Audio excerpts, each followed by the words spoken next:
So we have this wonderful reading from Matthew about Mary and Joseph and the angel, and this wonderful prophecy from Isaiah. Behold, the virgin shall conceive and bear a son, and they shall name him Emmanuel. And I could talk about so many wonderful things in this story of Joseph as the righteous man, and Mary, whom we celebrated with the Immaculate Conception, and Guadalupe recently, this willing servant of the Lord who said, "Let it be done to me according to my word." And I could even talk about this wonderful passage from Isaiah. Behold, the virgin shall conceive and bear a son. They shall name him Emmanuel, God with us. But I'd like to talk about King Ahaz today.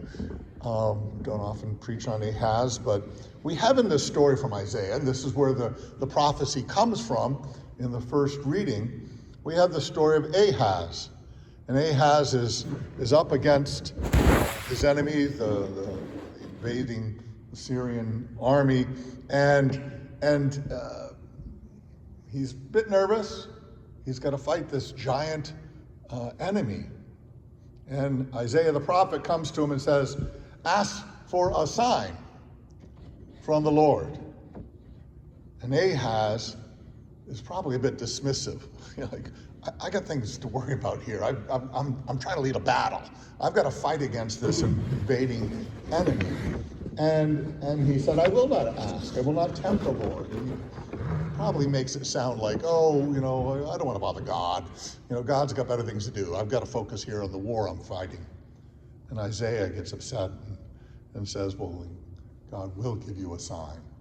And the sign is that a young woman will bear a child, and they shall call him Emmanuel." And for Isaiah, it's probably talking about the next king who's going to replace Ahaz. But I'm going to leave that aside, because what I want to talk about is Ahaz's response. When a prophet of the Lord comes and says, "Ask God for anything you want," and your response is, "Oh, no, I won't be doing that." I want to look into why was that?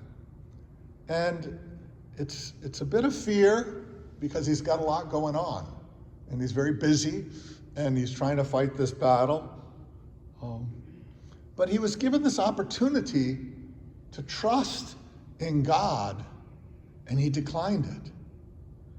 And so it's not only fear and anxiety about the busyness of his life and the things that he has to do, but there's also a bit of arrogance in there. Like, I can do this on my own. I don't need God. I can handle it. Thanks anyway. Isaiah is understandably put off, and we have this prophecy that it's not going to be Ahaz who's going to be the great, he's not going to be remembered much in history as much as the one that is to come. And later Christians saw this story clearly as pointing to Jesus, the one who is to come, the one who is promised, the one who we've always been too busy to notice or pay attention to, the one that we have been too proud to even acknowledge that we need. And we were sent Jesus, the Messiah. Advent, I think, is a time to reevaluate who we are and who God is for us in our preparation for waiting for the Messiah.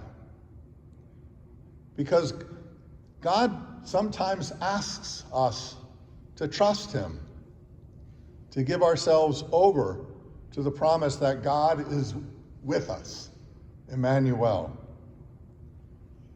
And we should take the opportunity, I should take the opportunity to learn that God is in the world. He is there. God is what keeps us going, what has given us everything that we have and all that we're promised.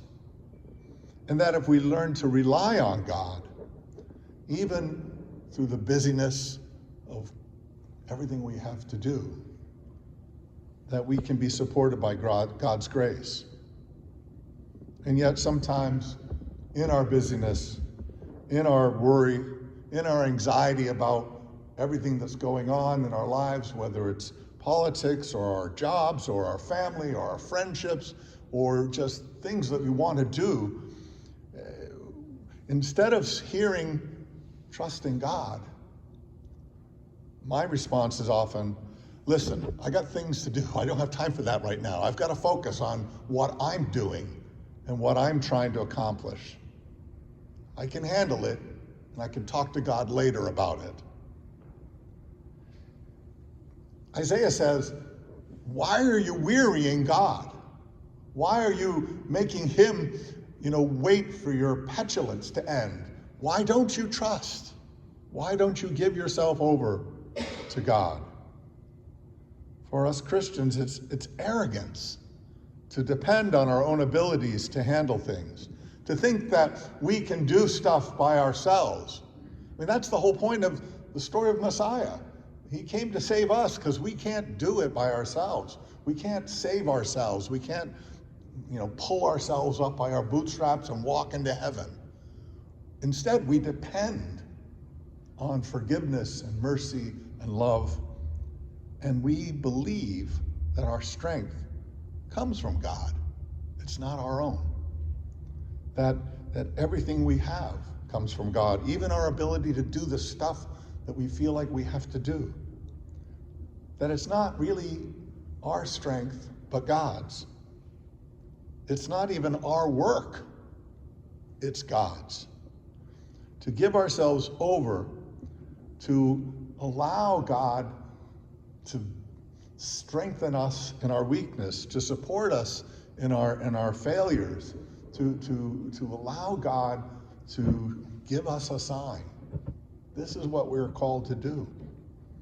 We can't do it without God's help, precisely because we are God's. We belong to him. Everything we have and possess is gift, and it's not ours. And if we think that it's all up to us, we've confused the whole story, and we weary God. As we face challenges in our world, in our lives, it's not weakness to pray and ask for God's help. It's a sign that God gives us, that we know where our strength comes from.